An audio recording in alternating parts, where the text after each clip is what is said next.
안녕하세요. 저는 콜레주 드 프랑스의 한국학 연구소장 미셀 라즈니콜로입니다. 제가 도서관 사서 시절 우연히 발견한 한 권의 일기장이 제 인생을 완전히 바꾸어 놓았습니다. 100년도 더 된 그 일기장에 담긴 놀라운 비밀과 그로 인해 제 삶이 바뀌게 된 이야기는 정말 운명 같답니다. 프랑스인인 제가 어떻게 한국학 연구소 소장이 되었는지, 그리고 왜 이 일에 제 인생을 바치게 되었는지 여러분께 들려드리고 싶어 이렇게 글을 쓰게 되었어요.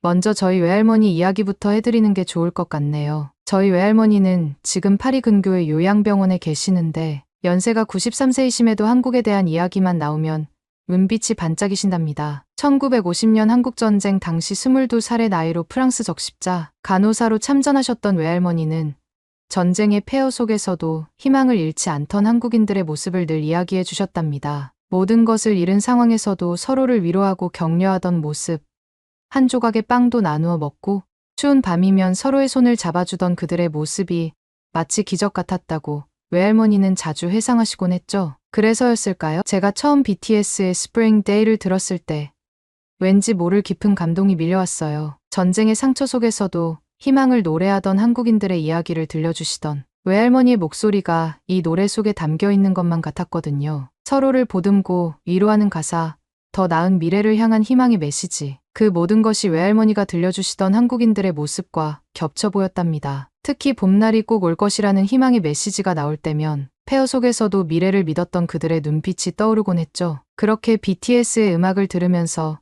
저는 점점 더 한국이라는 나라가 궁금해졌어요. 외할머니의 전쟁 이야기 속 한국인들의 모습이 70년이 지난 지금 전 세계를 감동시키는 K-pop 속에 고스란히 살아있다는 게 정말 신기했거든요. 그래서 한국어를 배우기 시작했고 자연스럽게 한국의 역사와 문화에도 빠져들게 됐답니다. K-팝을 통해 시작된 호기심은 점차 학문적 열정으로 발전했어요. 소르본 대학 동양학 석사 과정을 마치자마자 한국학 박사 과정에 도전했죠. 현대 한국 대중문화에 나타난 한국인의 정신세계와 그 역사적 맥락이라는 주제로 연구를 시작했는데 이는 외할머니의 기억 속 한국인들과 현대 한국 문화 사이의 연결고리를 학문적으로 탐구해보고 싶었기 때문이랍니다. 제 연구 열정은 자연스럽게 콜레주 드 프랑스 아시아학회 200주년 기념 전시 준비에도 반영됐어요. 학회의 가장 젊은 연구원이었던 저는 한국학 섹션의 기획을 맡게 됐는데 중국과 일본 사이에서 제대로 된 존재감을 보여주지 못하고 있는 한국학의 현실이 너무나 안타까웠답니다. 그래서 저는 과감한 제안을 준비했어요.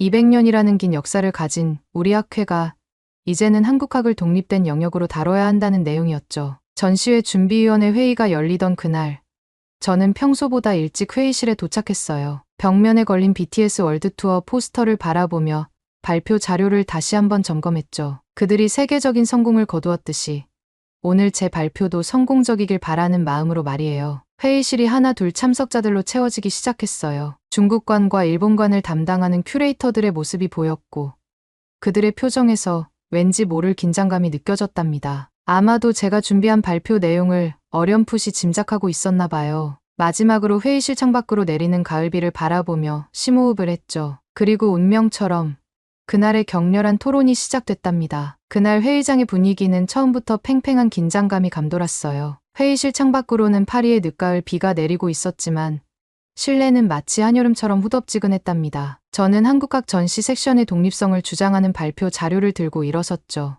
회의실 벽면에 걸린 BTS 포스터가 제게 용기를 주는 것만 같았어요. 그런데 제가 한국학의 독립적인 전시 필요성을 설명하기도 전에 중국 측 대표 제나의 차가운 목소리가 회의실을 가로질렀답니다. 그녀는 검은 뿔테 안경을 치켜올리며 오만한 미소를 지었죠. 한국 문화는 중화 문명의 변방에 불과하다면서 독립적인 전시 가치가 있느냐며 조롱 섞인 말을 던졌어요. 그의 말 한마디 한마디가 마치 날카로운 비수처럼 제 가슴을 파고들었죠. 하지만 더 참을 수 없었던 건 일본 측 대표 하루카의 발언이었어요. 그녀는 회의실 반대편에서 차갑게 웃으며 일어섰는데 임나일 본부설을 언급하면서 고대 한반도가 일본의 지배를 받았다는 황당한 주장을 펼치더군요. 그 순간 제 양손이 부들부들 떨리기 시작했고 심장은 마치 터져나갈 것처럼 쿵쾅거렸답니다. 저는 깊게 숨을 들이마시고 떨리는 목소리를 진정시켰어요. 그리고 현재 전 세계가 한국 문화에 열광하는 이유를 물었죠. BTS의 빌보드 1위,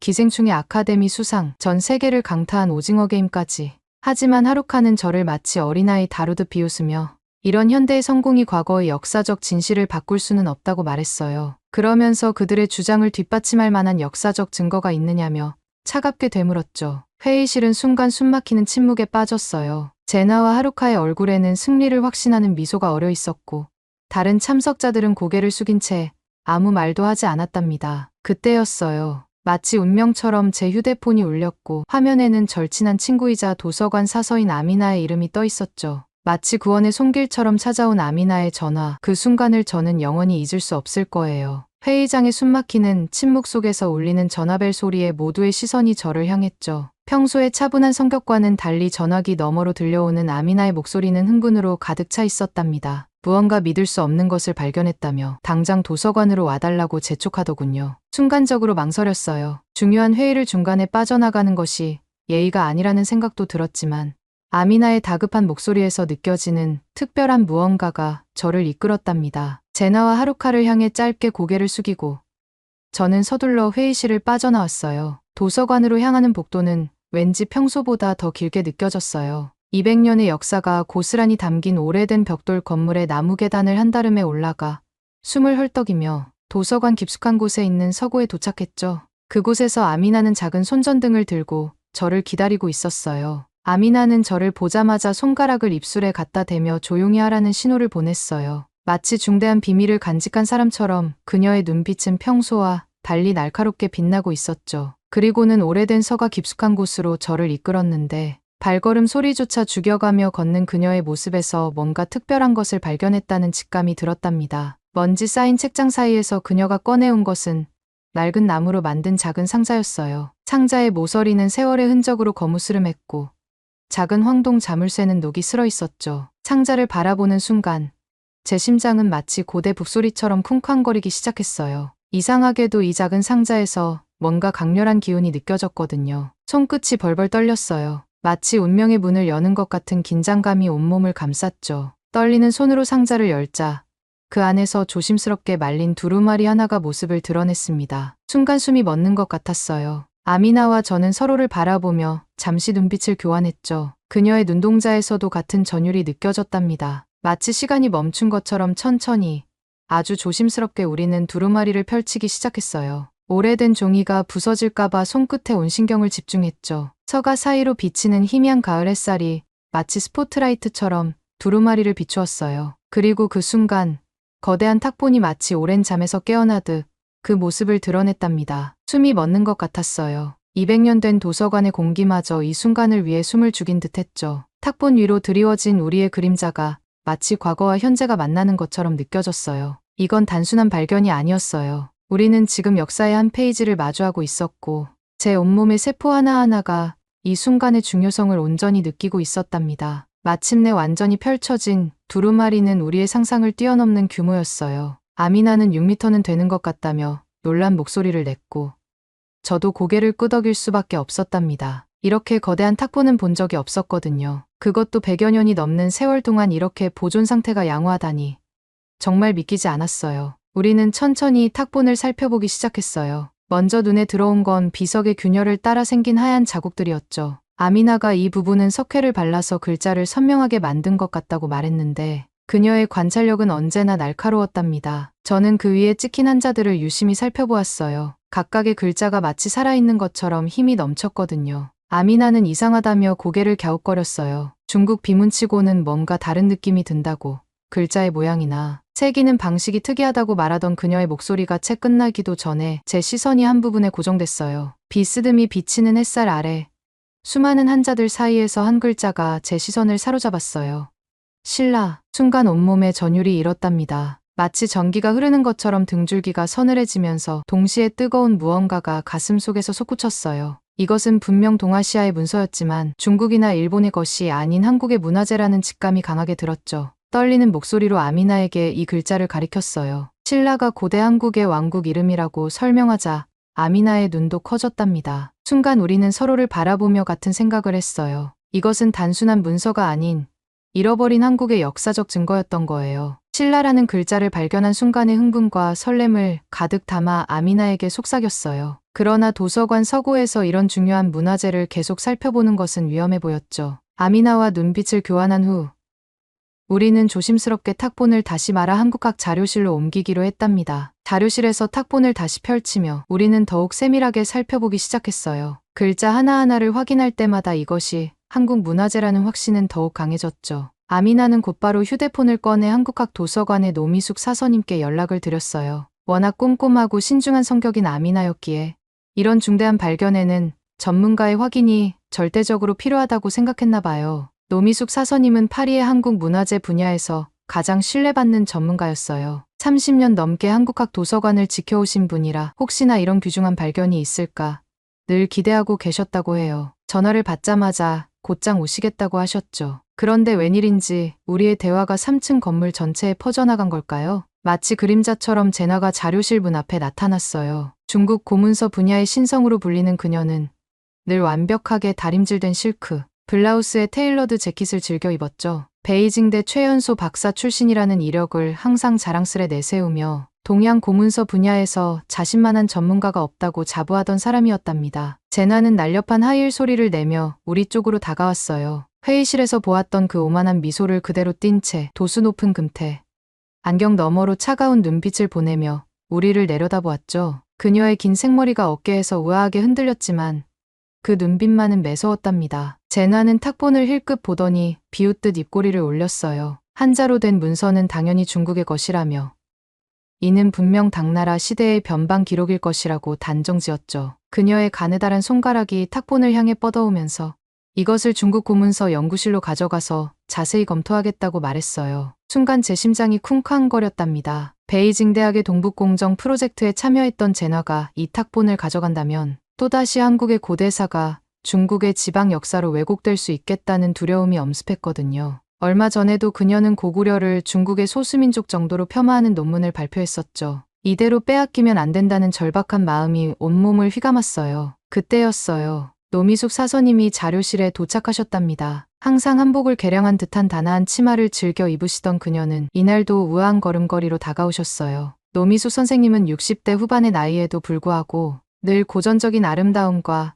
지적인 카리스마를 동시에 풍기는 분이었죠. 한국 문화재 분야에서 30년 이상의 경력을 가진 그녀는 날카로운 지성이 느껴지는 눈빛으로 탁본을 유심히 살펴보셨어요. 비석의 글자 모양과 새김 방식, 특히 받침돌 부분의 특징적인 문양을 짚어가며 설명하셨죠. 더구나 비문에 등장하는 연호와 관직명이 명백히 고구려의 것이며 글자의 배치 방식도 전형적인 고구려, 비석의 특징을 보인다고 하셨어요. 잠시 침묵이 흐른 후 놀라움과 확신이 섞인 목소리로 운명 같은 말씀을 하셨답니다. 이것이 바로 광개토 대왕비의 탁본이며 더구나 석회 탁본 이전의 원석 탁본일 가능성이 높다고요. 제나의 얼굴에서 순식간에 혈색이 가시는 게 보였어요. 자신만만하던 그녀의 오만한 미소는 순식간에 굳어버렸고 안경 너머로 보이는 눈동자가 불안하게 흔들렸죠. 특히 원석 탁본이라는 말에 그녀의 표정이 더욱 창백해졌답니다. 원석 탁본은 비석의 원형이 거의 그대로 남아있던 시기에 제작된 것이라 역사적 가치가 가장 높은 탁본이거든요. 노미숙 선생님은 이어서 광개토 대왕비의 역사적 의미를 설명하셨어요. 고구려가 동아시아 최강국이었음을 증명하는 이 비석은 수나라와 당나라도 넘보지 못했던 그들의 웅장한 영토가 어디까지였는지를 생생하게 보여준다고 하셨죠. 더구나 이 탁본은 일본이 비문을 왜곡하기 이전의 것일 수 있다며 그 가치가 무척 크다고 덧붙이셨답니다. 제나는 창백한 얼굴로 자료실을 빠져나갔어요. 아마도 아침 회의에서 자신이 한국 문화를 중국 변방의 문화로 폄하했던 말이 떠올랐던 걸까요? 그녀의 하이힐 소리가 복도를 따라 점점 멀어져 갔죠. 제 가슴은 여전히 두근거렸지만 이번에는 흥분과 기쁨 때문이었어요. 아침 회의에서 하루카가 요구했던 바로 그 역사적 증거가 여기 있었으니까요. 노미숙 선생님은 이제 이 탁본의 체계적인 연구와 보존이 필요하다며 전문 연구팀을 꾸리자고 제안하셨어요. 그리고 그 연구팀의 책임을 제게 맡기고 싶다는 말씀도 하셨죠. 창밖으로 비치는 늦가을의 햇살이 탁본 위에서 반짝였어요. 마치 광개토 대왕이 우리에게 미소를 보내는 것만 같았답니다. 이제 우리는 잃어버렸던 한국의 역사, 그 찬란했던 고구려의 이야기를 세상에 들려줄 수 있게 된 거예요. 그 순간 저는 깨달았습니다. 이것이야말로 하루카에게 보여줄 수 있는 가장 강력한 증거라는 거요. 외할머니께서 늘 말씀하시던 한국인들의 자부심과 긍지가 이 탁본 속에 고스란히 담겨 있다는 것도 말이에요. 이제 와서 돌이켜보면 BTS의 콘서트장에서 느꼈던 전율과 광개토 대왕비, 탁본을 발견했을 때의 그 떨림이 똑같았다는 게 놀랍네요. 마치 운명처럼 1500년의 시간을 뛰어넘어 이어진 한국의 저력을 직접 목격한 거니까요. 탁본이 발견된 다음 날, 저는 한국학 도서관의 특별 연구실에서 새벽을 맞이했어요. 탁본을 조심스럽게 펼치자 그 웅장한 크기가 다시 한번 저를 압도했답니다. 6m가 넘는 길이의 탁본은 마치 고구려의 역사가 살아 숨쉬는 것만 같았거든요. 먼저 노미숙 선생님의 조언대로 탁본의 진위를 정확히 감정하기 위해 고려대학교 한국사학과 박대재 교수님과 화상통화를 준비했어요. 박 교수님은 광개토대왕비 연구의 최고 권위자로 특히 동북공정에 맞서 고구려사 연구에 평생을 바치신 분이었죠. 화면 속의 박 교수님은 탁본을 보자마자 눈빛이 달라지셨답니다. 이것이 정말 대단한 발견이며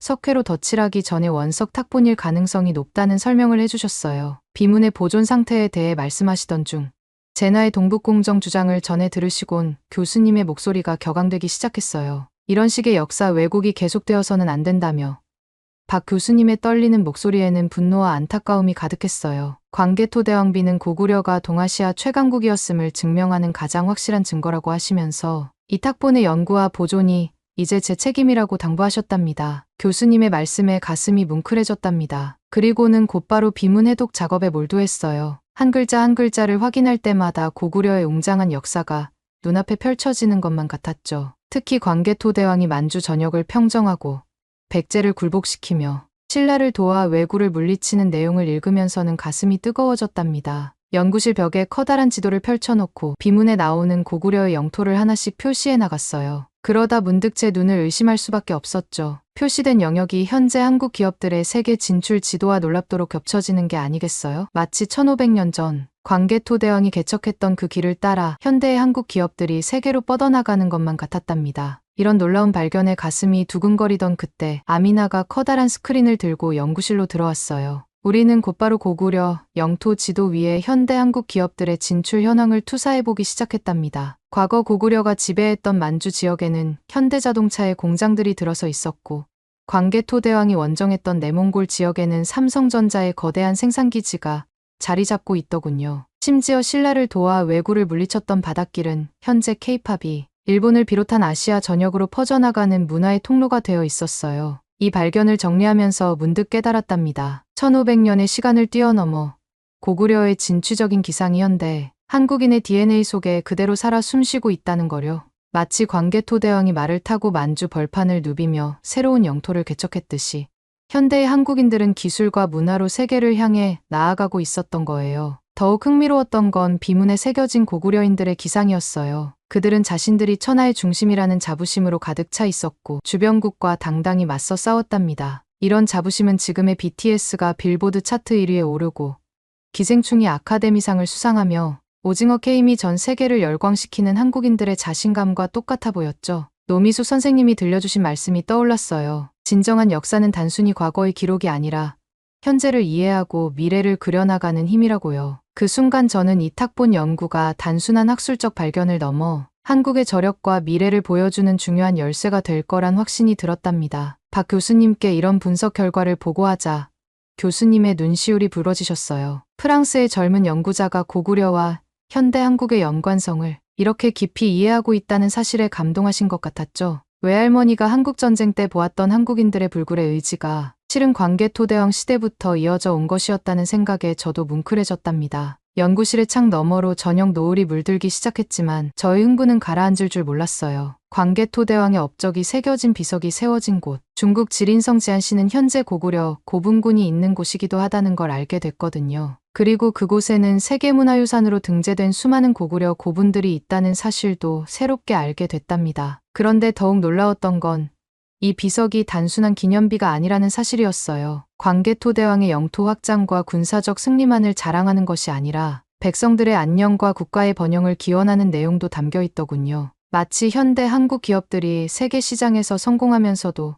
사회적 책임을 잊지 않는 것처럼 고구려의 지도자들도 힘과 책임의 균형을 잘 알고 있었던 거예요. 아미나는 비문의 마지막 부분을 가리키며 의미심장한 발견을 했답니다. 능묘를 지키는 수묘인에 대한 규정이 상세히 기록되어 있었는데 이는 후세에 자신들의 역사가 잊히지 않기를 바라는 간절한 마음이 담겨 있는 것 같았어요. 마치 1500년 전 고구려 사람들이 우리에게 우리의 이야기를 기억해달라고 부탁하는 것만 같았죠. 그날 밤 연구실을 나서면서 고구려 사람들과의 약속을 마음에 새겼어요. 제나와 같은 사람들의 왜곡된 주장으로부터 이 찬란한 역사를 지켜내겠다고요. 그리고 현대 한국의 놀라운 성공이 결코 우연이 아닌 광개토대왕 시대부터 이어져 온 한민족의 위대한 유산이라는 사실을 세계에 알리겠다고 말이에요. 탁본의 진위를 밝혀낸 다음 날, 저와 아미나는 한 가지 중요한 의문을 품게 됐어요. 도대체 어떻게 이 탁본이 프랑스까지 오게 된 것일까 하는 점이었죠. 노미수 선생님께서 알려주신 아시아학회 기록에 따르면 1917년 5월 11일 앨리스 게티라는 여성이 이 탁본을 기증했다고 해요. 하지만 그 이상의 자세한 내용은 찾을 수 없었답니다. 아미나는 특히 한 가지 점이 의문이라고 했어요. 당시는 일제강점기 시절인데 어떻게 서양 여성이 이렇게 중요한 한국 문화재를 소장하고 있었는지, 또 왜 하필 프랑스 아시아학회에 기증했는지 말이에요. 우리는 이 의문을 풀기 위해 도서관 지하 수장고로 향했답니다. 습기 차단을 위해 특수 제작된 이중 문을 열자 100년이 넘는 시간이 고스란히 담긴 공기가 느껴졌어요.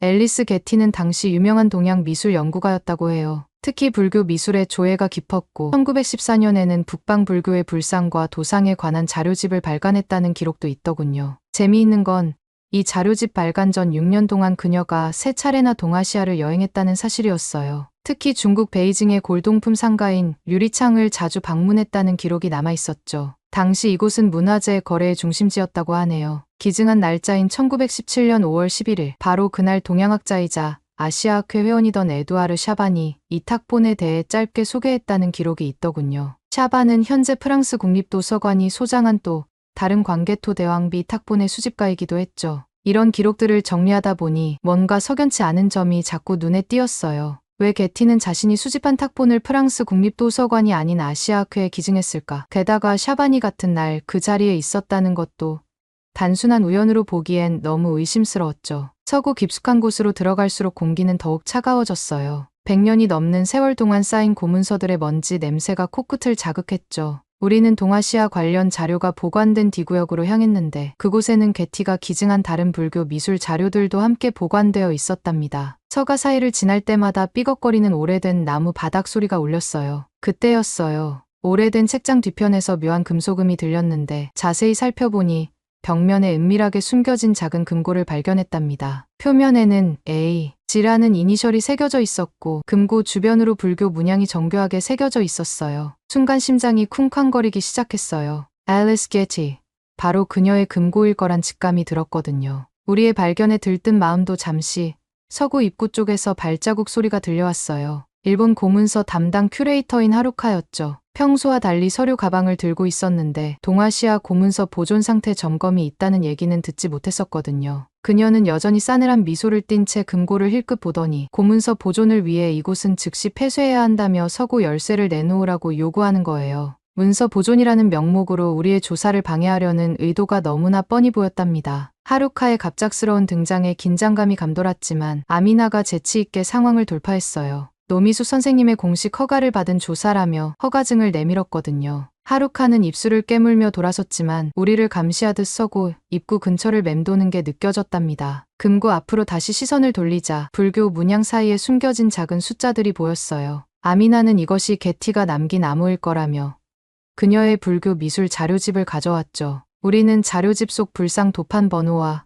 금고의 숫자를 대조해가며 비밀번호를 추측해 나갔답니다. 3번의 시도 끝에 드디어 금고가 열렸어요. 불교 문양 속에 숨겨진 번호를 맞추자 100년의 시간을 간직한 금고가 무거운 소리를 내며 천천히 열렸답니다. 먼지 섞인 공기가 새어나왔고 오래된 가죽 냄새가 코끝을 스쳤죠. 금고 속을 들여다보는 순간 가장 먼저 눈에 띈 것은 낡은 가죽 커버의 일기장이었어요. 순간 팔뚝에 소름이 돋았답니다. 100년 전 누군가의 비밀을 들여다본다는 생각에 가슴이 쿵쾅거리기 시작했거든요. 더구나 이 일기장이 바로 앨리스 게티의 것이라고 생각하니 마치 역사의 문을 여는 것 같은 긴장감이 온몸을 휘감았죠. 그 옆으로는 누렇게 변색된 편지 몇 통이 가지런히 놓여 있었고 그 사이로 한 장의 사진이 살짝 얼굴을 내밀고 있었어요. 저는 떨리는 손을 천천히 뻗어 사진을 집어들었죠. 아미나도 숨을 죽인 채 제 어깨 너머로 사진을 바라보고 있었답니다. 사진을 꺼내드는 순간 저도 모르게 작은 탄성을 내뱉고 말았어요. 세피아 빛사진 속에는 한 명의 서양 여인이 한복을 입은 3명의 여인들과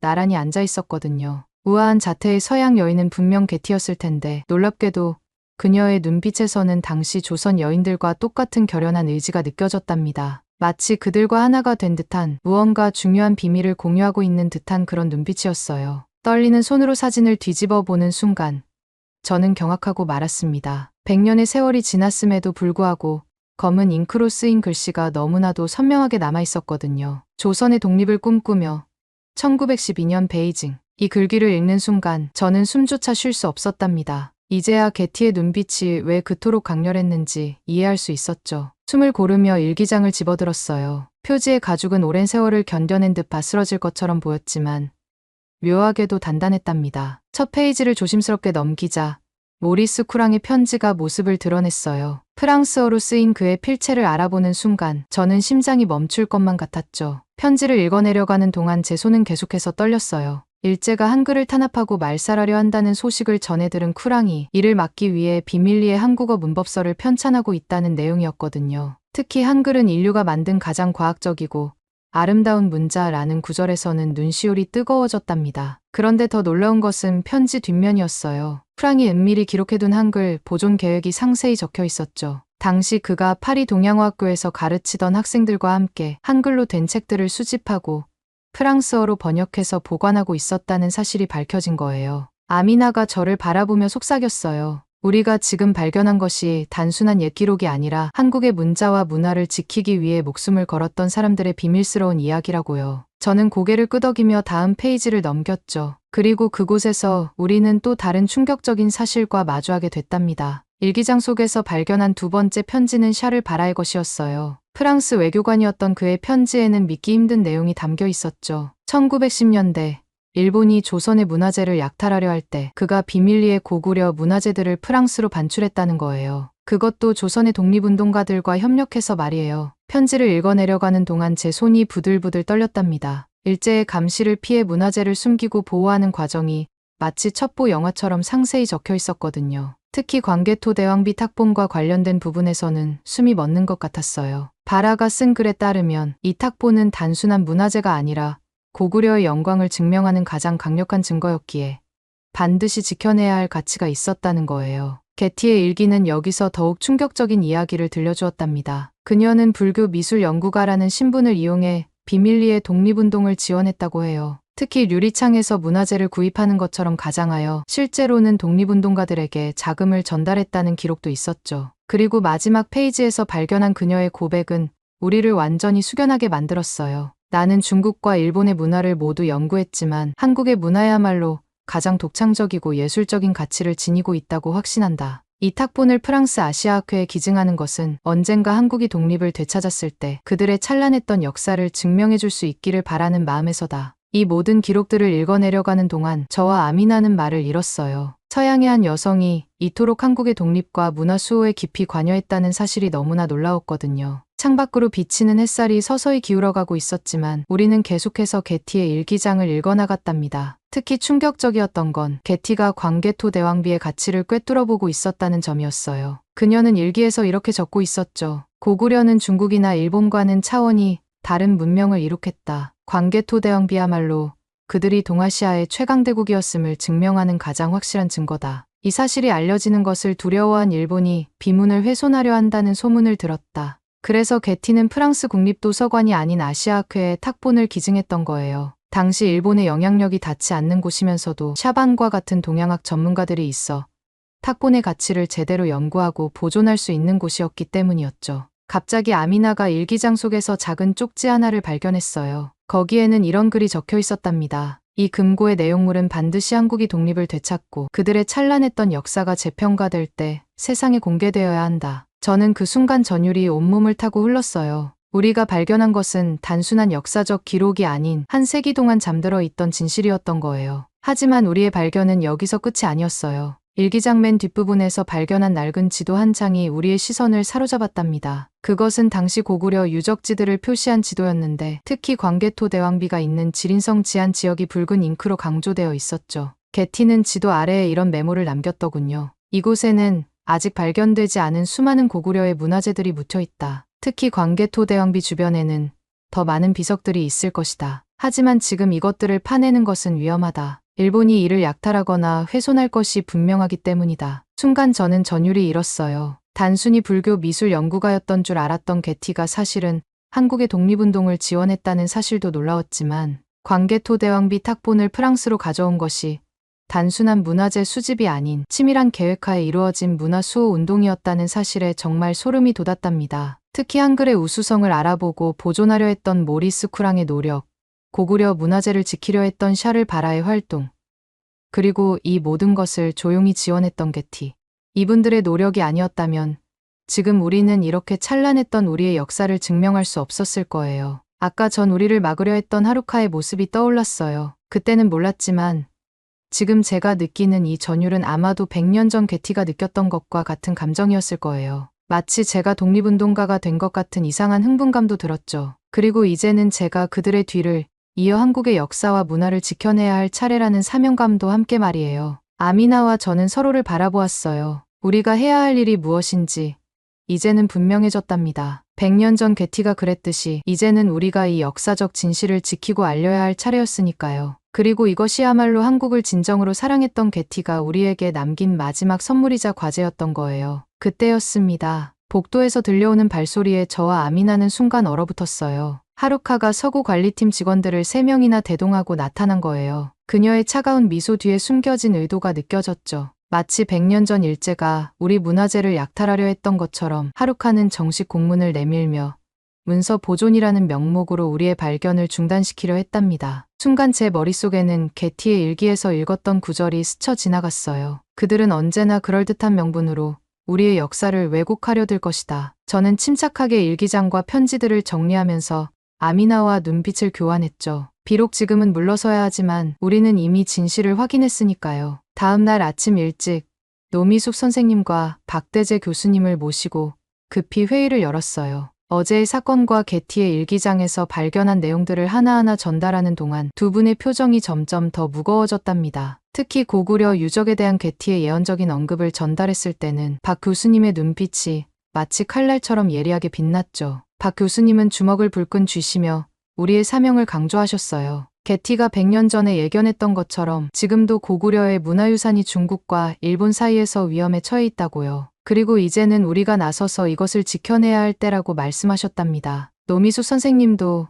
깊이 공감하시며 결연한 목소리로 말씀하셨어요. 프랑스의 구석구석에는 아직도 발견되지 않은 한국 문화재들이 잠들어 있을 것이며 게티와 같은 분들이 목숨을 걸고 지켜낸 이 소중한 유산들을 이제는 우리가 찾아내고 연구해야 할 때라고요. 그렇게 우리는 새로운 프로젝트를 시작하기로 했어요. 이것은 단순한 문화재 발굴 사업이 아닌 한국의 진정한 역사를 되찾는 역사적인 프로젝트가 될 거였죠. 프랑스 전역의 도서관과 박물관에 숨겨진 한국 문화재들을 발굴하고 그 가치를 세계에 알리는 것, 바로 게티가 우리에게 남겨준 마지막 투쟁이자 과제였으니까요. 그리고 운명은 우리의 결심을 기다렸다는 듯이 놀라운 반응을 보여줬답니다. 회의가 끝나고 막 연구실로 돌아왔을 때였어요. 제 휴대폰이 쉴 새 없이 울리기 시작했는데 전 세계 언론들이 우리의 발견에 대한 취재를 요청하고 있었던 거예요. 광개토 대왕비 탁본의 발견은 순식간에 세계적인 뉴스가 되었죠. 르몽드지가 가장 먼저 프랑스에서 발견된 동아시아 제국의 비밀이라는 제목으로 대대적인 보도를 했고, 피가로지도 한국 고대사를 뒤흔들 새로운 발견이라며 특집 기사를 실었답니다. 특히 게티의 일기장 발견까지 더해지면서 이 이야기는 단순한 문화재 발견을 넘어 100년에 걸친 감동적인 역사 드라마가 되어버렸어요. 특히 BBC와 CNN의 후속 보도는 이 발견의 의미를 더욱 극적으로 전달했어요. 1500년 전 동아시아 최강국이었던 고구려의 진면목이 프랑스의 작은 도서관에서 발견되었다는 사실이 전 세계인들의 이목을 사로잡았거든요. 하지만 진짜 도전은 그때부터 시작이었답니다. 저는 콜레주 드 프랑스 이사회의 한국학 독립부서 설립을 제안했어요. 더 이상 중국이나 일본 전문가들이 한국 문화재를 자의적으로 해석해서는 안 된다는 게 제 주장이었죠. 현재 콜레주 드 프랑스의 한국 문화재 연구는 중국과 일본 전문가들에 의해 진행되고 있었어요. 중국의 동북공정은 고구려를 자국의 지방정권으로 왜곡하고, 일본의 임나일 본부설은 한반도 남부를 일본의 식민지처럼 서술하면서 한국의 고대사를 심각하게 왜곡하고 있었답니다. 이런 상황에서 한국학 독립부서 설립은 단순한 조직 개편이 아닌 역사적 진실을 바로잡는 중대한 전환점이 될 것이라고 확신했죠. 특히 제가 주목한 것은 고구려의 영토 확장과 현대 K컬처의 세계화 사이의 놀라운 유사성이었어요. 고구려가 자발적인 문화적 매력으로 주변국들을 매료시켰듯이 K컬처도 강제나 침략이 아닌 자연스러운 문화적 영향력으로 세계인들의 마음을 사로잡고 있었거든요. 이는 군사력과 경제력을 앞세워 문화를 강요하는 중국의 문화공정이나 경제적 우위를 내세워 자국 문화를 전파하려는 일본의 방식과는 완전히 달랐답니다. 연구소장 취임식 날, 제 마음은 그 어느 때보다 벅차올랐어요. 창밖으로 비치는 은은한 아침 햇살이 마치 새로운 시대의 시작을 알리는 것만 같았거든요. 외할머니께 전화를 드렸을 때 할머니의 떨리는 목소리에서 한국전쟁 당시의 기억이 고스란히 전해져 오는 듯했답니다. 그때 할머니가 보았던 한국인들의 불굴의 의지가 지금 제가 시작하는 이 여정의 밑거름이 되어주었다고 생각하니 가슴 한켠이 뭉클해지더군요. 이제 저는 매일 아침 연구소에 들어설 때마다 새로운 결심을 하게 된답니다. 광개토대왕비가 1500년 동안 고구려의 진정한 모습을 지켜왔듯이 프랑스 곳곳에 숨겨진 한국의 역사적 진실들을 찾아내겠다고요. 그리고 언젠가는 더 이상 우리의 역사가 타인에 의해 왜곡되지 않는 날이 올 것이라 믿으면서 오늘도 열정적으로 연구에 매진하고 있답니다. 이것이야말로 107년 전 1917년 앨리스 게티가 그녀의 일기장에 꾸준히 적어두었던 진정한 한국학의 모습이 아닐까요? 오늘 사연은 여기까지입니다. 어떻게 들으셨나요? 오늘 사연이 재미있으셨다면 구독 버튼 한 번만 꼭 클릭해주세요. 저는 더 좋은 사연으로 찾아뵐게요.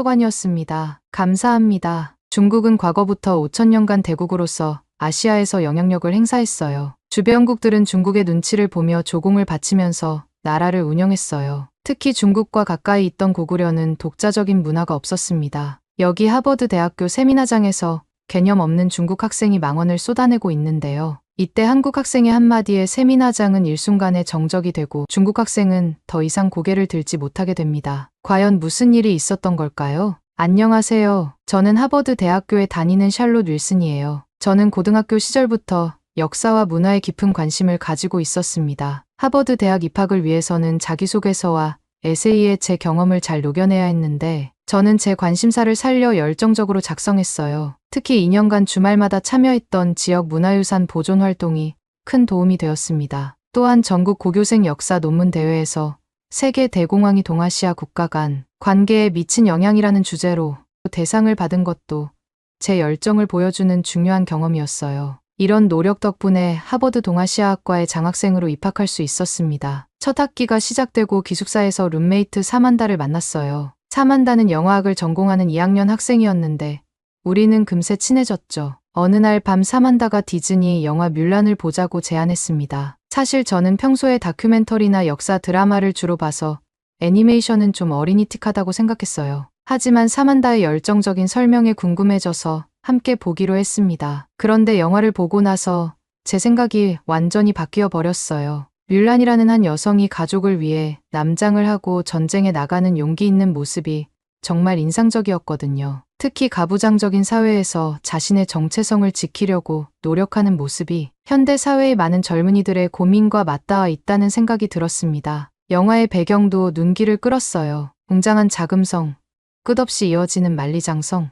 안개 낀 산수와 같은 풍경들까지 이런 요소들이 중국의 역사와 문화유산을 생생하게 보여주는 것 같았습니다. 비록 애니메이션이지만 이를 통해 중국의 아름다움을 엿볼 수 있었죠. 영화를 본 후 궁금증이 폭발했어요. 뮬란 이야기의 실제 역사적 배경은 무엇일까? 영화에서 묘사된 훈족과의 전쟁은 실제로 어떤 모습이었을까? 당시 중국의 군사 문화와 여성의 지위는 어땠을까? 이런 질문들이 꼬리에 꼬리를 물고 이어졌습니다. 그래서 도서관에 가서 관련 책들을 찾아보기 시작했어요. 유튜브에서도 중국의 문화유산을 소개하는 다큐멘터리를 찾아봤어요. BBC에서 제작한 더 스토리 오브 차이나라는 시리즈가 특히 도움이 많이 되었죠. 이런 관심이 커져서 2학기 수강 신청을 할 때 주저없이 중국 영화의 이해라는 수업을 선택했어요. 이 수업에서는 매주 다른 중국 영화를 보고 토론하는 시간을 가졌는데 정말 흥미진진했습니다. 특히 존 우 감독의 적벽대전을 보고 깊은 감동을 받았어요. 이 수업에서 중국인 유학생 왕위를 만나게 된 것도 큰 행운이었죠. 베이징 출신인 그는 중국 문화와 영화에 대해 정말 해박한 지식을 가지고 있었거든요.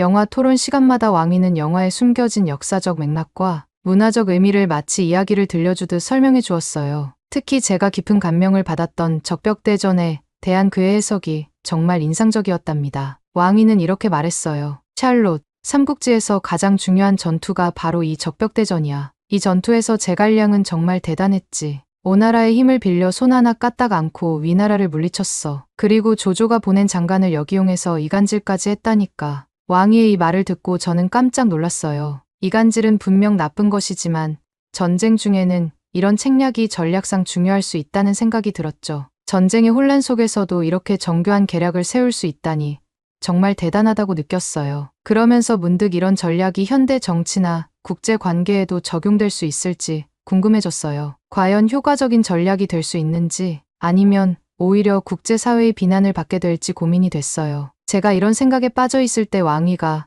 더 놀라운 이야기를 덧붙였어요. 샬럿, 제갈량이 얼마나 대단했는지 알아? 전쟁 중에 마음대로 바람까지 조정했대. 동남풍을 불게 해서 조조의 함선을 모조리 불태워버렸지 뭐야. 왕위의 이야기를 듣고 있자니 마치 제가 타임머신을 타고 과거 적벽대전 현장으로 순간이동한 것 같았어요. 정말 눈앞에서 벌어지는 일처럼 생생하게 느껴졌죠. 그러던 어느 날 이렇게 중국 영화의 매력에 푹 빠져있던 제게 뜻밖의 일이 벌어졌어요. 어느 날 수업을 마치고 기숙사로 돌아왔는데 사만다가 드라마를 보고 울고 있는 모습을 발견한 거예요. 무슨 일이냐고 물었더니 사만다는 한국 드라마 오징어 게임 시즌2가 올해 12월에 개봉한다며 그 전에 시즌1을 다시 보고 있다고 했어요. 저는 의아해서 예전에 한 번 봤으면 됐지 무슨 드라마를 다시 또 볼 이유가 있냐고 물어봤습니다. 그러자 사만다는 한국 드라마는 매번 볼 때마다 새로운 의미와 감동을 준다며 함께 보자고 제안했어요. 그러면서 사만다가 오징어 게임의 내용을 설명해 주었는데 그 말을 듣고 저는 잠시 망설여지게 되더라고요. 오징어 게임의 기본 줄거리가 456명의 참가자가 자신의 목숨을 걸고 456억 원의 상금 획득하는 서바이벌 게임이었거든요. 너무 폭력적이지 않나 하는 생각이 들어서 고민하고 있는데 사만다는 이 드라마가 전 세계적으로 큰 인기를 끌었다고 말해주었어요. 미국은 물론 홍콩, 대만, 베트남, 아랍에미리트, 쿠웨이트 등 14개국에서 1위를 차지했다는 거예요. 처음에는 망설였지만 문득 뮬란을 통해 중국 문화에 관심을 가지게 된 경험이 떠올랐어요. 그래서 한국 드라마도 한번 시도해 보자는 생각이 들었고 결국 사만다와 함께 오징어 게임을 보기 시작했습니다. 그리고 저는 그때부터 오징어 게임에 완전히 빠져들고 말았어요. 특히 지영의 이야기는 정말 가슴 아프면서도 깊은 감동을 주었습니다. 지영이 구슬치기 게임에서 새벽과 짝이 되는 순간부터 그들의 대화를 통해 서로의 아픔을 나누는 과정이 너무나 감동적이었어요. 지영은 어렸을 때 고아로 자라서 구슬치기 게임에서 이기고 상금을 타더라도 만날 사람이 아무도 없었죠. 반면에 새벽은 상금을 타게 되면 잃어버린 동생도 찾고 제주도 여행도 가고 어머니도 만나기로 되어 있었거든요. 그래서 지영은 구슬치기에서 지게 되면 죽게 되는 상황인데도 일부러 새벽한테 져주게 됩니다. 지영의 불운한 과거와 그로 인한 상처, 그리고 그녀가 새벽에게 보여주는 따뜻한 마음에 저도 모르게 눈물이 났어요. 특히 지영이 새벽을 살리기 위해 자신의 목숨을 포기하고 구슬을 떨어뜨리는 장면은 정말 가슴 아팠죠. 그녀가 마지막으로 강새벽, 고마워.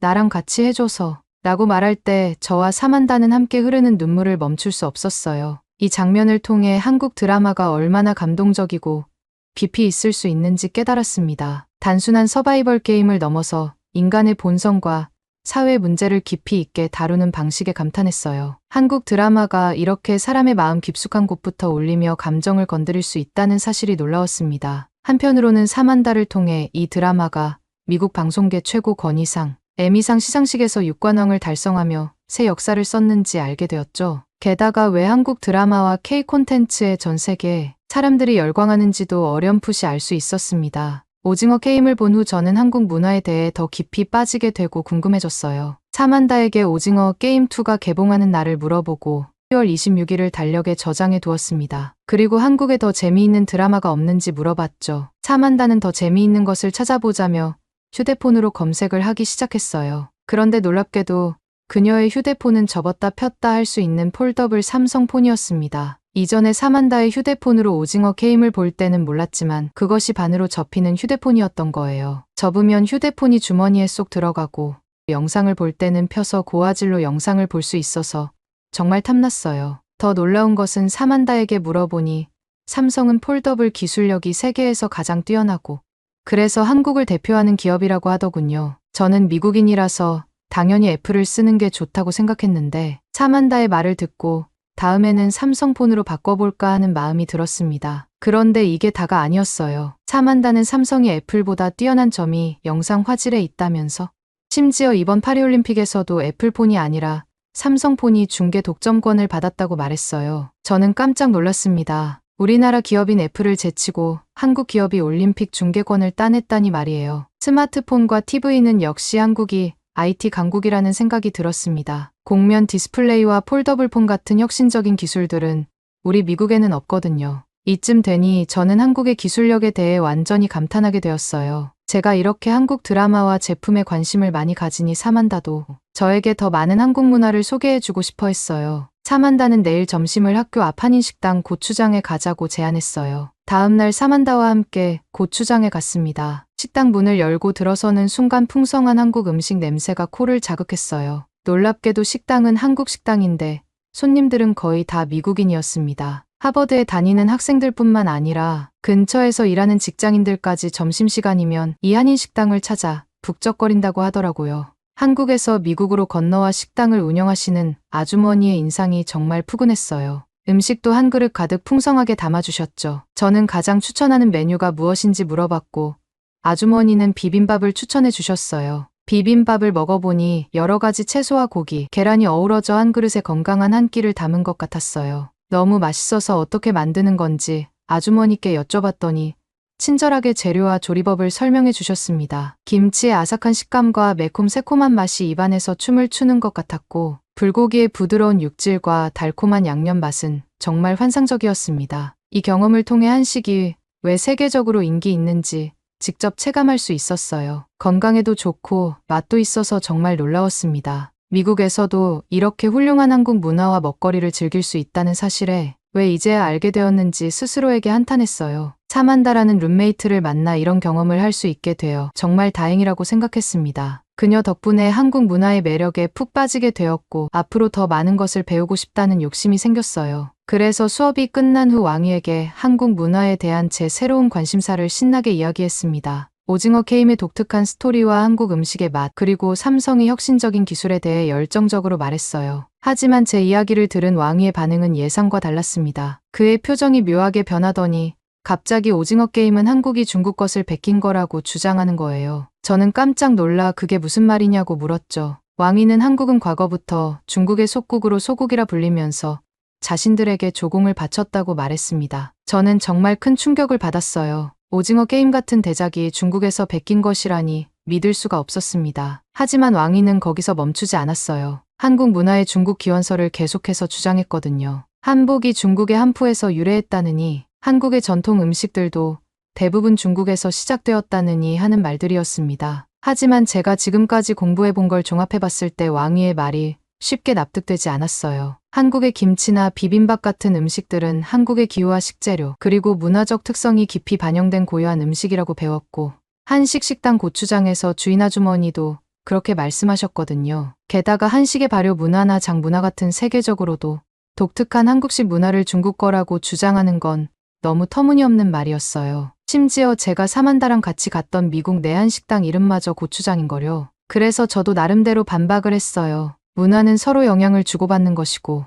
그 과정에서 각국의 고유한 특색이 더해져 새로운 것이 만들어진다고 말했습니다. 한국은 한국만의 방식으로 재해석하고 발전시켜 독자적인 문화를 만들어냈다고 설명했어요. 이는 단순히 베끼기가 아니라 창조적인 과정이라고 강조했습니다. 그렇지만 왕희는 받아들이지 않았어요. 결국 우리 사이에 갈등이 생겼습니다. 왕희의 주장이 일리가 있는 건지 아니면 단순한 질투심 때문인지 혼란스러웠어요. 이 일을 계기로 저는 동아시아의 역사에 대해 더 깊이 공부해야겠다고 결심했어요. 특히 왕희가 주장했던 과거부터 한국이 쭉 중국의 속국이었다는 말이 계속 머릿속에 맴돌았습니다. 이는 한국의 정체성 자체를 부정하는 말이나 다름없었거든요. 특히 과거 고구려와 당나라의 관계, 그리고 삼국시대에 대해 자세히 알아보고 싶었어요. 한국이 정말로 늘 중국의 속국이었는지 아니면 독자적인 문화와 역사를 가진 국가였는지 직접 확인하고 싶었거든요. 도서관에서 관련 책들을 찾아 읽기 시작했습니다. 고구려가 중국의 수, 당과 맞서 싸운 역사,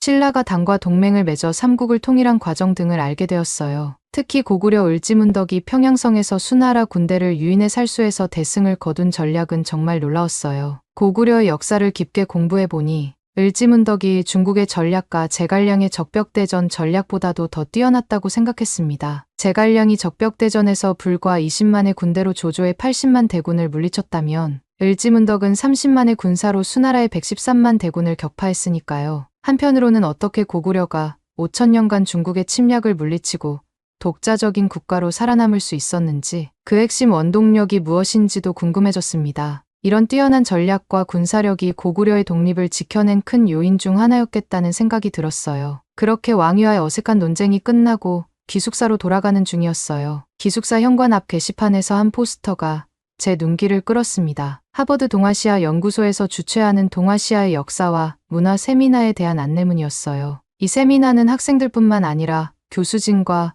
외부 전문가들도 참여하는 공개 토론회 형식이라고 했습니다. 다양한 국적의 학생들과 연구자들이 모여 동아시아의 역사와 문화에 대해 자유롭게 의견을 나누는 자리라는 설명이 있었어요. 포스터를 읽으며 이 세미나에 참석하면 제 궁금증을 해결할 수 있을 것 같다는 생각이 들었습니다. 게다가 여기서 배운 내용을 바탕으로 나중에 왕위와 더 깊이 있는 대화를 나눌 수 있을 것 같았어요. 특히 이번 세미나의 주제가 고대 동아시아 국가들의 관계와 문화 교류여서 제 관심을 더욱 끌었습니다. 이는 제가 최근 고민하던 문제들과 딱 맞아떨어지는 주제였거든요. 그 자리에서 바로 참가 신청을 하기로 마음먹었어요. 이 세미나를 통해 역사를 더 깊이 있게 공부할 수 있을 것 같았고 다양한 시각과 의견을 들을 수 있을 것 같아 기대가 되었습니다. 세미나 당일 저는 설렘을 안고 하버드 동아시아 연구소로 향했어요. 세미나장에 들어서자 참석자 명단이 눈에 띄었고 거기서 뜻밖에도 왕위의 이름을 발견했습니다. 왕위도 참석했다니 놀랐어요. 아마도 그도 자신의 주장에 대한 근거를 찾고 싶었던 모양이에요. 한편으로는 왕위가 또다시 헛된 주장을 하지 않을까 걱정도 되었습니다. 세미나는 주제 발표 후 자유 토론 형식으로 진행된다고 했어요. 각국 학생들과 전문가들이 모여 열띤 토론을 벌이는 모습이 인상적이었습니다. 세미나장은 U자 형태로 책상이 배치되어 있었고 아시아 학생들이 많았어요. 특히 동아시아 역사에 관심 있는 외국 학생들의 참여가 눈에 띄었습니다. 미국 학생들과 교수님들은 중간중간에 위치해 있어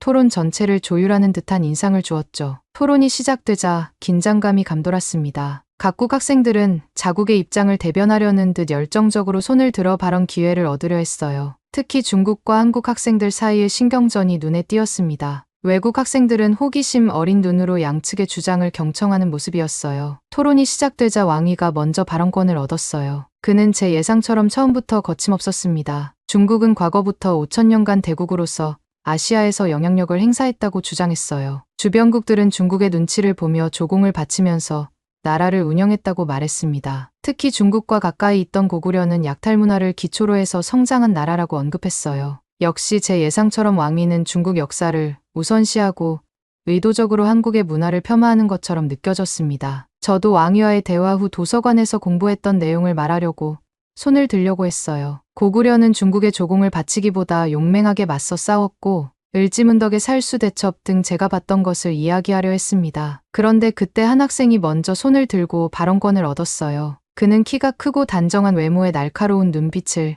가진 학생이었습니다. 나중에 알게 된 이름이 박민준이었는데 그는 눈빛부터 결연하고 날카로웠어요. 민준은 차분하면서도 단호한 목소리로 말하기 시작했습니다. 민준은 왕위의 주장이 편협한 국가주의적 사고라고 날카롭게 지적했습니다. 그의 목소리에는 자신감이 넘쳤어요. 고구려는 독자적인 국가로서 동아시아 최강국으로 군림했다고 강조했습니다. 그 증거로 광개토대왕 비문을 언급했는데 그의 설명이 매우 구체적이어서 놀랐습니다. 광개토대왕 비문에는 고구려의 영토 확장이 상세히 기록되어 있습니다. 민준이 말했어요. 비문에 따르면 광개토대왕은 백제를 공격하여 58성, 700촌을 빼앗았고 신라를 도와 왜구를 물리쳤으며 말갈족을 정복하고 동부여를 멸망시켰습니다. 심지어 요동 지역까지 진출해 한반도를 넘어 만주 전역을 지배했다는 내용이 새겨져 있어요. 민준의 상세한 설명에 세미나장이 조용해졌습니다. 저는 이렇게 구체적인 역사적 증거가 있다는 사실에 놀랐어요. 고구려가 정말로 강대국이었다는 것을 실감할 수 있었습니다. 민준의 말에 따르면 오히려 한국이 강대국으로서 아시아에서 더 큰 영향력을 발휘하는 거였어요. 그러자 왕위가 다시 반박했습니다. 그의 목소리에는 약간의 동요가 느껴졌어요. 고구려의 약탈 문화처럼 최근의 오징어 게임도 중국의 것을 모방했다고 주장했습니다. 이 말을 듣는 순간 세미나장의 공기가 팽팽해지는 것을 느낄 수 있었어요. 이 말을 듣고 민준의 눈빛이 더욱 날카로워졌습니다. 그의 표정에서 역사적 사실을 왜곡하는 것에 대한 분노와 함께 현대 문화까지 깎아내리는 것에 대한 불쾌감이 읽혔어요. 저는 민준이 어떻게 반박할지 긴장된 마음으로 기다렸습니다. 민주는 베끼는 건 오히려 중국이 한국을 베낀다고 강하게 주장했어요. 오징어 게임2의 개봉과 전 세계적 흥행을 모함하려는 의도라고 말하면서 실제로 베끼는 건 중국이라고 지적했습니다. 그러면서 최근 사건들을 구체적으로 언급했어요. 2018년 중국이 한국 기업 직원들을 빼내가 반도체 기술을 유출한 사건을 예로 들며 이를 명백한 기술 탈취라고 했습니다. 또한 한국의 대장금이 중국에서 그대로 리메이크된 것과 김치를 중국의 파오차이라고 주장한 논란도 언급했어요. 민준의 말을 들으며 저는 제가 본 한국 드라마 오징어 게임이 떠오르면서 그때 느꼈던 감동이 생생하게 되살아났습니다. 저런 퀄리티 높은 수준의 드라마가 단순한 모방에서 만들 수 없다고 생각했어요. 한국 드라마를 보면 영혼이 팔리는 것처럼 심장이 뛰는 걸 경험했거든요. 그러면서 한국 드라마는 그 안에 자본주의의 모순과 인간의 갈등, 그리고 화합이라는 본연의 감정을 녹여내는 뛰어난 예술작품이었죠. 민주는 계속해서 태양의 후예나 별에서 온 그대 같은 한국 드라마들이 중국에서 무단으로 표절되는 일이 비일비재했다고 말했습니다. 한국 문화를 베끼면서도 오징어 게임 같은 세계적인 콘텐츠는 회방 놓기에 바쁜 게 중국이 아니냐고 반문했어요. 왕의 얼굴이 더욱 붉어졌지만 여전히 뭔가 흠집을 내고 싶어 하는 것 같았어요. 그래서 한국 드라마는 폭력적인 내용으로 젊은 층에게만 인기 있다고 주장했습니다. 특히 오징어 게임을 예로 들며 사람을 죽이는 잔인한 내용이 어떻게 인기를 얻을 수 있는지 반문했어요. 민주는 침착하게 반박했습니다. 오징어 게임이 나이를 불문하고 모든 사람이 좋아하는 드라마라고 말하면서 실제 드라마의 주인공이 오일남 할아버지라는 점을 강조했어요. 그는 이어서 한국 드라마가 전 세계적인 인기를 끄는 이유는 드라마 안에 담긴 깊은 휴머니즘과 철학 때문이라고 설명했습니다. 민주는 오징어 게임이 단순한 생존 게임이 아니라고 말했어요. 이 드라마가 현대 사회의 자본주의와 불평등 문제를 날카롭게 비판하고 있으며 뒤제 시달리는 주인공들의 모습이 전 세계 많은 사람들의 현실을 반영하고 있다고 설명했습니다. 이런 보편적인 문제의식이 전 세계 시청자들의 공감을 이끌어냈다고 덧붙였어요. 또한 오징어 게임의 주인공 오일남 할아버지 캐릭터에 대해 언급했습니다. 오일남 할아버지가 한국의 경제 성장을 이끈 세대를 상징한다고 말하면서 그가 아카데미 시상식에서 브레이크 댄스를 추는 모습이 한국인의 유연성과 문화적 적응력을 보여준다고 설명했어요. 이런 복합적인 캐릭터를 통해 한국 드라마가 단순한 오락을 넘어 깊이 있는 사회적 메시지를 전달하고 있다고 강조했습니다. 민준의 설명을 들으며 저는 한국 드라마의 깊이와 영향력을 새롭게 인식하게 되었어요. 단순히 재미있는 이야기를 넘어 현대 사회의 문제를 다루고 인간의 본질적인 고민을 담아내는 한국 드라마의 힘을 느낄 수 있었습니다. 이에 왕이는 얼굴을 붉히며 반박했습니다. 베끼기만 하는 나라가 어떻게 천하를 통일할 수 있겠느냐며 당시 중국은 진시황이 분열된 제국을 통일한 최초의 왕조였다고 주장했어요. 그러자 민준이 날카롭게 받아쳤습니다. 진시황이 가장 원했던 것은 천하 통일이 아니라 문화 통일이었다고 말하면서 그 당시 고구려가 독자적인 척을 만들어 동아시아의 표준을 세웠다고 설명했어요. 민준의 설명에 따르면 척은 물건을 재거나 세금을 거둘 때 기준이 되는 자를 말하는 거예요. 그러면서 민주는 고구려의 척은 단순한 측량 도구의 변경이 아니라 국가 정체성과 독립국가의 권력과 힘을 나타낸다고 말했습니다. 구체적으로 고구려 척 길이가 35.6cm로 한나라 척의 23.7cm보다 11.9cm나 길었다고 말했습니다. 중국이 그토록 존경하는 맹자도 고구려 척의 편리함을 알고 칭송했다고 말했습니다. 더불어 이 고구려 척이 신라, 백제, 심지어 일본까지 전파되어 사용되었다는 점을 강조하며 이것이 고구려의 국제적 영향력을 보여주는 증거라고 주장했어요. 민주는 열정적으로 말을 이어갔습니다. 이처럼 고구려는 누구를 모방하거나 베끼지 않고 독자적인 표준을 만드는 나라였습니다. 과거에 고구려가 세운 척이라는 문화 기준이 현대에 와서 글로벌 대한민국이 전 세계 표준이 되는 것과 같습니다. 고구려 시대의 35.6cm 척이 동아시아를 휘어잡았듯이 지금의 대한민국은 K-팝, K-드라마, K-뷰티, K-기술, K-푸드까지 전 세계를 매료시키고 있습니다. 우리의 DNA에는 세계의 표준을 만들어내는 창조적 혁신의 정신이 흐르고 있는 거예요. 고구려부터 지금까지 우리는 언제나 세계를 선도하는 문화 강국이었고 앞으로도 그럴 것입니다. 민주는 이러한 전통이 지금까지 이어져 한국이 문화 강국으로서 아시아를 넘어 전 세계에 영향력을 발휘하고 있다고 강조했어요. 그는 한국이 과거부터 지금까지 계속해서 문화의 표준을 만드는 나라라고 강하게 주장했습니다. 이 설명을 들으며 저는 고구려의 척 하나가 얼마나 큰 의미를 가지고 있는지 깨달았어요. 단순한 측량 도구가 아니라 한 나라의 경제, 문화, 그리고 국제적 영향력을 보여주는 중요한 증거라는 점이 놀라웠습니다. 민준의 설명이 끝나자 세미나장은 잠시 숨죽인 듯한 정막에 빠졌습니다. 왕이는 고개를 숙인 채 자리에 앉아 있었고 그의 어깨가 살짝 떨리는 것이 보였어요. 그는 더 이상 반박할 말을 찾지 못한 듯했습니다. 토론은 거의 끝나가는 듯했고 모두가 결론을 기다리고 있을 때였어요. 그때 갑자기 세미나장 뒤쪽에서 목소리가 들렸습니다. 모두가 그쪽을 바라보자 하버드 동아시아 연구소의 소장인 마이클 퍼셀 박사가 일어섰습니다. 퍼셀 박사는 중국 학생들을 바라보며 차분하게 말씀하셨어요. 여러분, 역사는 항상 우리에게 새로운 관점을 제시합니다. 고구려 시대부터 지금까지 한국은 대국으로서 동아시아에 중요한 영향력을 행사해왔습니다. 고구려의 척이 동아시아의 표준이 되었듯이 현대의 한국 문화와 기술이 세계의 표준이 되고 있어요. 그는 잠시 숨을 고르고 계속 말씀하셨습니다. 광개토대왕이 만주 벌판을 호령하며 아시아의 최강자로 군림했듯이 지금의 대한민국은 문화와 기술 면에서 세계를 선도하는 강대국이 되었습니다. K-팝, K-드라마, 반도체, 조선기술 등 다양한 분야에서 한국은 세계의 중심에 서 있어요. 대한민국이라는 브랜드가 전 세계로 뻗어나가는 것은 바로 이런 역사적 맥락의 연장선상에 있는 것입니다. 퍼셀 박사의 말씀이 끝나자 세미나장은 잠시 정막에 빠졌어요. 그의 권위 있는 평가에 모두들 수긍하는 듯했어요. 저는 이 말을 들으며 가슴이 뭉클해졌어요. 한국의 역사와 현재가 이렇게 긴밀하게 연결되어 있다는 사실, 그리고 세계적으로 인정받는 학자의 입에서 한국의 위상을 듣게 되니 왠지 모를 소름이 돋았어요. 세미나가 끝나고 나오면서 저는 한국 문화에 대해 더 깊이 알아가고 싶다는 생각이 들었어요. 이 경험을 통해 역사와 문화를 바라보는 제 시각이 완전히 바뀌었다는 걸 느꼈습니다. 앞으로 저는 한국어를 본격적으로 배워볼 생각이에요. 언어를 통해 문화를 더 깊이 이해할 수 있을 거라 믿기 때문이죠. 또한 한국의 역사와 문화에 관한 수업을 더 많이 듣고 관련 책들도 찾아 읽어볼 계획입니다. 더불어 한국의 현대 문화도 적극적으로 체험해보고 싶어요. K-팝 콘서트에도 가보고 한국 영화나 드라마도 더 많이 보려고 해요. 기회가 된다면 한국 문화 체험 프로그램이나 교환학생 프로그램에도 참여해보고 싶습니다. 이번 경험을 통해 문화의 힘과 영향력을 실감했어요. 앞으로 제 진로도 문화 교류나 국제관계 쪽으로 고민해볼 생각이에요. 한국과 미국,